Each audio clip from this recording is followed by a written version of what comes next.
तो स्वागत है दोस्तों। मेरा नाम शिव कुमार है। हम जीडीएस से एमटीएस की क्लासेस कर रहे हैं और आज है क्लास नंबर 11th। तो ना पहले मैं दो डाउट्स को क्लियर करना चाहता हूँ। मेरे दो फ्रेंड्स के डाउट थे आप में ही से। एक का डाउट तो ये था कि जो फ्रैंकिंग मशीन में जो लाइसेंस कैंसिल करता है, उन्होंने बताया कि उनको डाउट है कि वो एचओडी कैंसिल करता है या फिर पीएमजी कैंसिल करता है, क्योंकि मैंने दोनों का नाम लिया हुआ है। ठीक है। तो देखिए, ऐसा है कि फ्रैंकिंग मशीन दो तरह की लाइसेंस देती है। एक तो इंडिविजुअल, ठीक है, और एक कमर्शियल। सॉरी, तीन तरह के देती है, इंडिविजुअल, कमर्शियल और एक डिपार्टमेंटल। ठीक है। जो डिपार्टमेंटल लाइसेंस है वो पीएमजी देते हैं।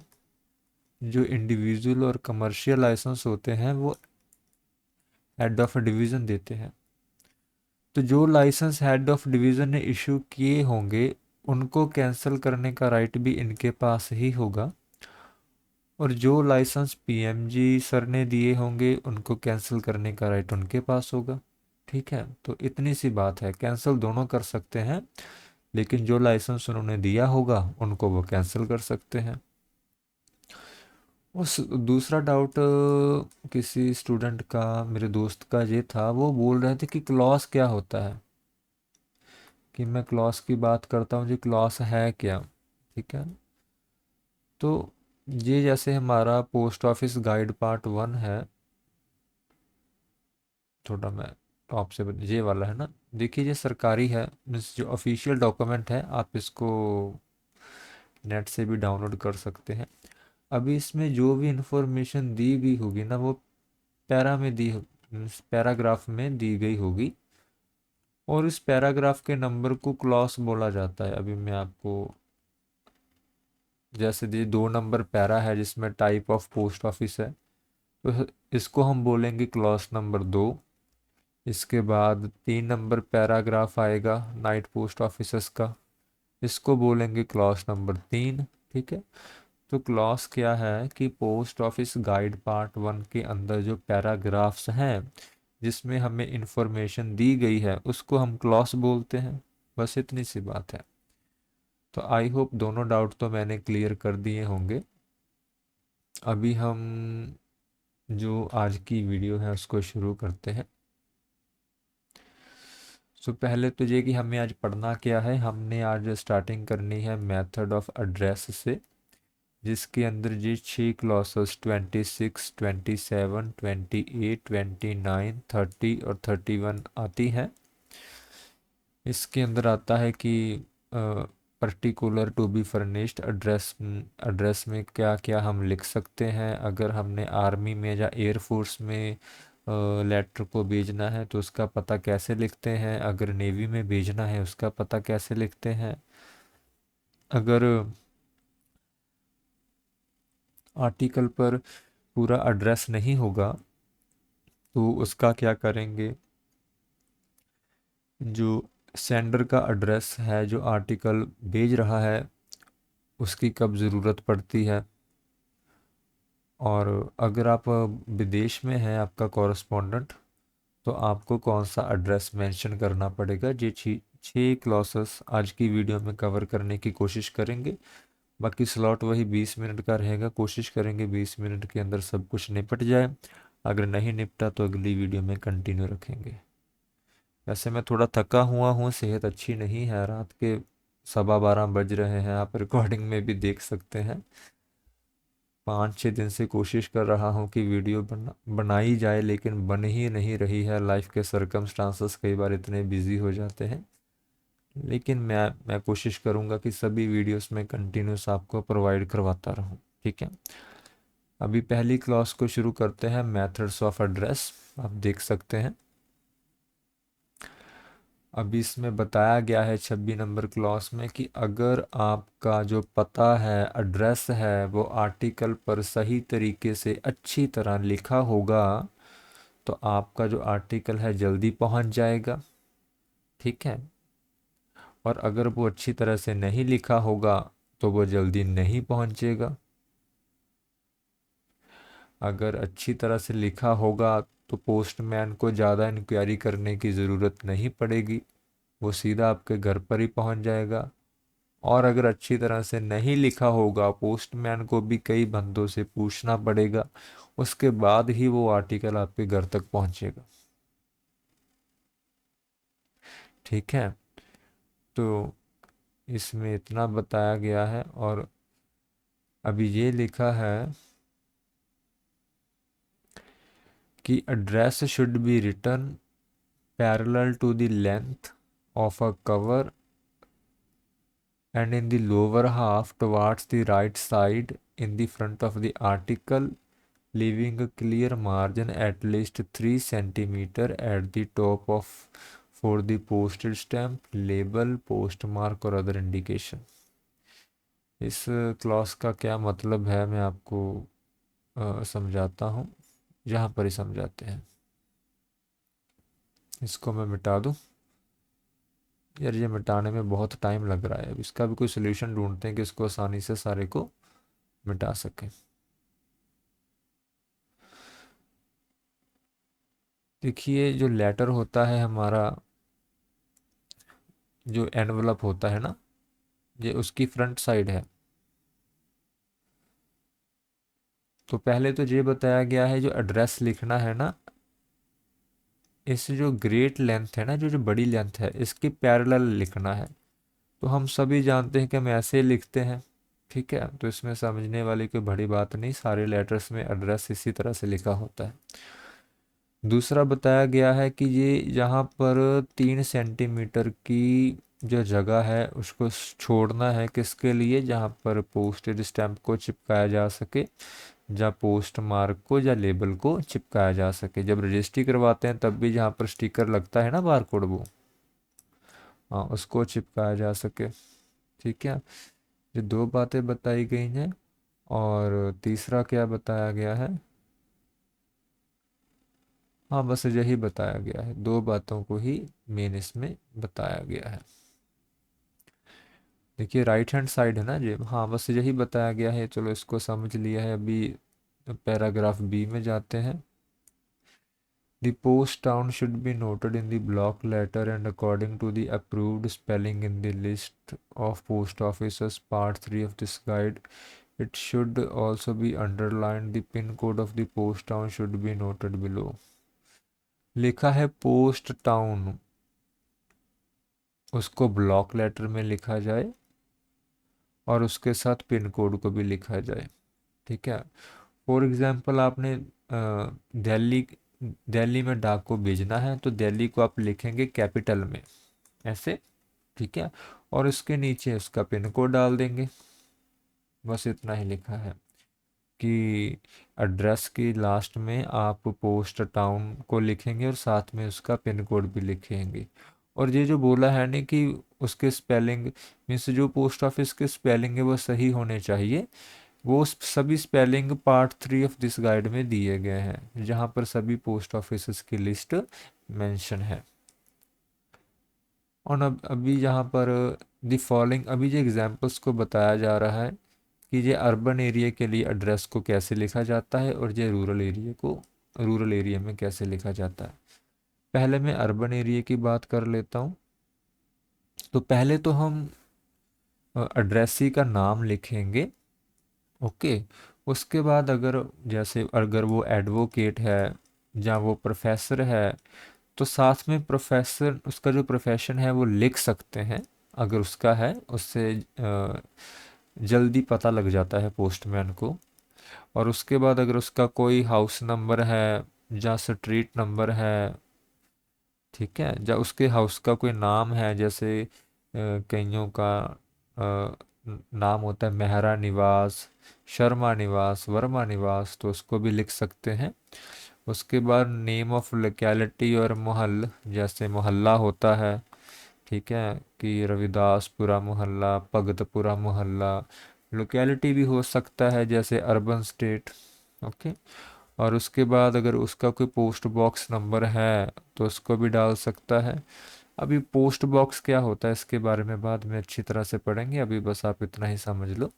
उसके बाद पोस्ट टाउन को लिखना है और पिन कोड को लिखना है कैपिटल में, जैसे हम अभी पढ़ कर आए हैं, और उसके बाद डिस्ट्रिक्ट और स्टेट को लिखना है।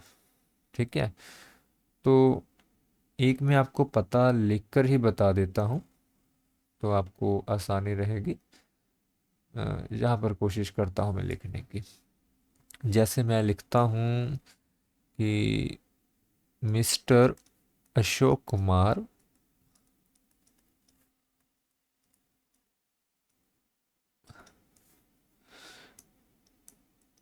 प्रिंसिपल, उसका उनका डेजिग्नेशन लिख दिया, और उसके बाद लिख सकते हैं हाउस नंबर 232, स्ट्रीट नंबर 02। यहाँ पर हम ऐसा भी लिख सकते हैं मेहरा निवास, पहले उनके घर का नाम, फिर मकान नंबर, फिर गली नंबर, फिर लिख सकते हैं अर्बन स्टेट, लोकेलिटी का नाम। ठीक है, उसके बाद लिखेंगे टाउन का नाम, दिल्ली कैपिटल में लिखा है जहाँ पर, उसके नीचे लिखेंगे पिन कोड। ओके, तो जैसे जी अर्बन का एक कंप्लीट पता हो जाता है। रूरल का हम इस साइड लिखेंगे, पहले थोड़ा पढ़ लेते हैं इसके बारे में।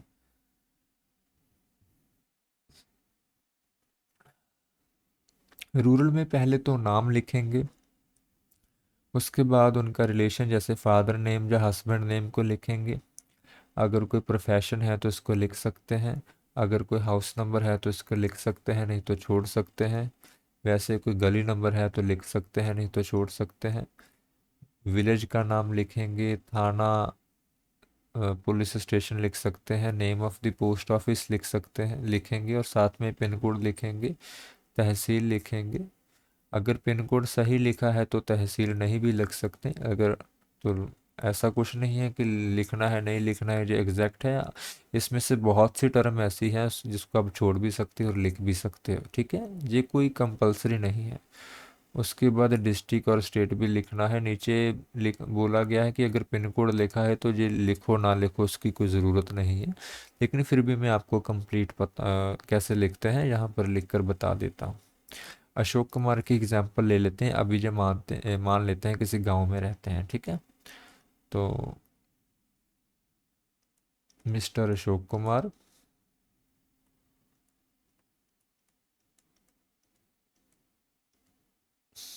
फिर मैंने लिखा प्रोफेसर है, ये भी प्रोफेसर, फिर लिखे सन ऑफ मिस्टर जरनैल कुमार, मैंने उनके पिताजी का नाम लिख दिया, क्योंकि गांव में ना आप आसानी से ढूंढ सकते हैं अगर पिताजी का या हस्बैंड का नाम लिखा होगा। उसके बाद अगर कोई हाउस नंबर है तो आप लिख सकते हैं, नहीं है तो छोड़ सकते हैं। स्ट्रीट नंबर है तो लिख सकते हैं, नहीं है तो छोड़ सकते हैं। उसके बाद आप विलेज का नाम लिख सकते हैं। विलेज है मान लो बैनापुर।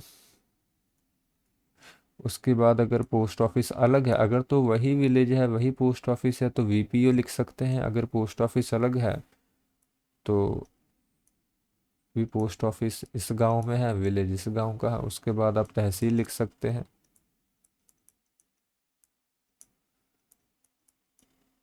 तहसील के बाद आप डिस्ट्रिक्ट लिख सकते हैं।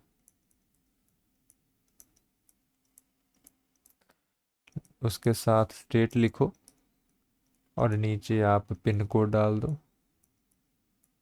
जो भी आप डालना चाहते हैं। ठीक है, ठीक है। अभी जो लेटेस्ट अपडेट है उस केस में आपको साथ में मोबाइल नंबर भी देना पड़ेगा, चाहे वो अर्बन का एरिया हो चाहे वो रूरल का हो। ठीक है, तो आपको मोबाइल नंबर भी कस्टमर का साथ में देना पड़ेगा। ठीक है,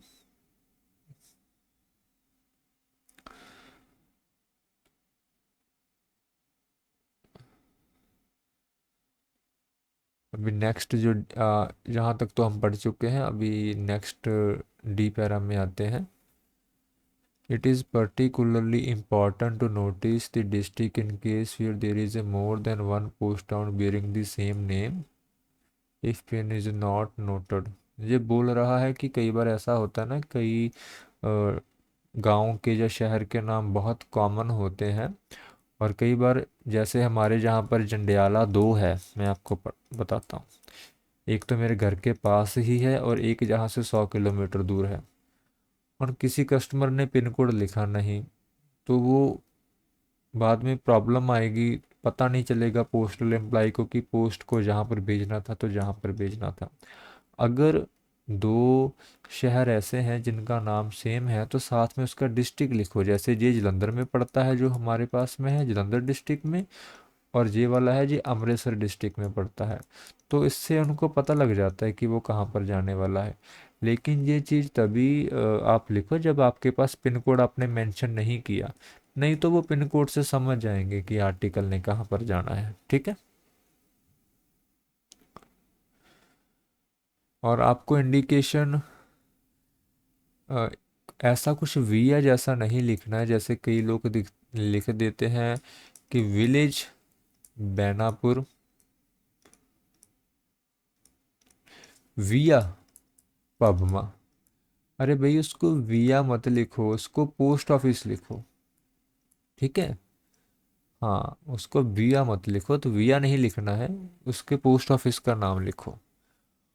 और अगर आप जो अपना आर्टिकल है वो फॉरेन कंट्री में भेज रहे हैं, तो वहाँ पर आपने जो स्पेलिंग यूज़ करने हैं लेटर्स, वो रोमन लेटर्स यूज़ करने हैं और अराबिक फिगर यूज़ करनी है। ये स्टैंडर्ड फॉन्ट होंगे। ठीक है, तो इससे आप इनको लिखेंगे तो वो सभी कंट्रीज में पढ़ पाएंगे कि आपने कौन सा एड्रेस लिखा है। उसके बाद लिखा है जो सेंडर का एड्रेस होगा वो लोअर लेफ्ट हैंड कॉर्नर पर लेटर के लिखा जाएगा, या फिर उसके पिछली साइड पर लिखा जाएगा। ठीक है।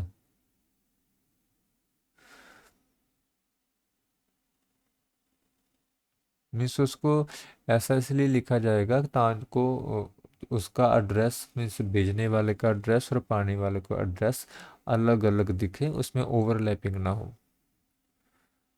अभी यहाँ पर मैं कोशिश करता हूँ। तो ये लेटर है, एनवलप है सॉरी।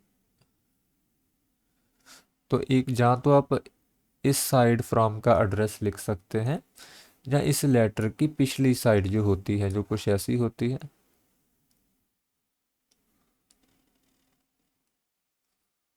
जहाँ आप इस साइड का ही यहाँ पर लिख सकते हैं। ठीक है। तो जहाँ तो फ्रंट की साइड लिखोगे तो लोअर लेफ्ट हैंड कॉर्नर में इस साइड लिखोगे आप। अगर आप पिछली साइड लिखोगे तो कहीं पर भी बैक साइड, फ्लिप पर मत लिखना, हाँ लिखना नीचे। ठीक है आप। हाँ। So in the case of article entitled to concessional rate of postage or to be transmitted free of postage, the class of article book post blind literature should be clearly noted on the top of address side of the article. The indication letter should be given on the address side of the bulky letter packet, which on account of their size makeup might be mistaken for other classes of packet. अब इसके बारे में भी आपको बता देता हूँ। अभी पहले मैं आपको बता देता हूँ कुछ चीज़ें, जैसे एक बुक पोस्ट होती है, आगे पढ़ेंगे उसके बारे में। उसको भेजने के कम पैसे लगते हैं, इसमें बुक्स ही होती हैं। और एक ब्लाइंड लिटरेचर होता है। अगर कोई किताबें अंधे व्यक्तियों के लिए जा रही हैं तो उनके पैसे लगते नहीं हैं, वो free of cost department of post 7 kg तक में 7 किलो तक उसको बेचता है। ठीक है। तो और उसके बाद और भी कई होते हैं, जैसे बुक पैकेट होते हैं, स्मॉल पैकेट होते हैं। अभी इनके रेट कम है बेचने के। अभी आप पोस्टल एम्प्लॉय के पास जाएंगे, उनको बोलने से सिर्फ काम नहीं बनेगा, आपको यहाँ पर मेंशन करना पड़ेगा। अगर आप बुक पोस्ट भेजना चाहते हैं तो आपने क्या लिखना है, बुक पोस्ट, ऐसे एड्रेस साइड ऊपर लिखना है। अगर आप रजिस्ट्री भेजना चाहते हैं आप लिखेंगे रजिस्टर्ड। अगर आप ब्लाइंड लिटरेचर भेजना चाहते हैं तो आप लिखेंगे ब्लाइंड लिटरेचर। ठीक है। तो इससे पोस्टल एम्प्लॉय को पता लग जाएगा कि आप कौन सी सर्विस में उस आर्टिकल की जो बुकिंग है वो करवाना चाहते हैं। ठीक है। और कई बार ऐसा होता है, जैसे मान लो इनकम टैक्स वालों ने अपनी फाइलों को एक बॉक्स, बड़े बॉक्स के अंदर भेजा, ऐसे बॉक्स के अंदर, ठीक है, लेकिन वो है लेटर, लेकिन बड़े साइज होने की वजह से पोस्टल एम्प्लॉय ये भी समझ सकता है कि ये एक पार्सल है। दोनों का जो रेट है वो अलग अलग होता है। ठीक है। तो अगर इस पर लिखा होगा लेटर, तो पोस्टल एम्प्लॉय उसको पार्सल में बुक नहीं करेगा। वो समझ जाएगा कि अंदर लेटर से ही है लेकिन उनका साइज बड़ा है, इसीलिए ये पार्सल में बुक नहीं होगा। ठीक है। तो यही इस स्टैंजा में, जी नंबर स्टैंजा में लिखा हुआ है। आप खुद से भी पढ़ लेना, अगर कोई चीज़ ना समझ लगे तो कमेंट कर देना। 1 मिनट आप वेट करना, मैं टाइमिंग देख लेता हूँ। देखिए वीडियो काफ़ी लेंथी हो चुकी है। जो नेक्स्ट क्लॉस क्लॉस एच है, हम इसको अगली वीडियो में देखेंगे। ठीक है, अभी के लिए इतना ही। अभी के लिए जय हिंद, जय भारत, जय जवान, जय किसान।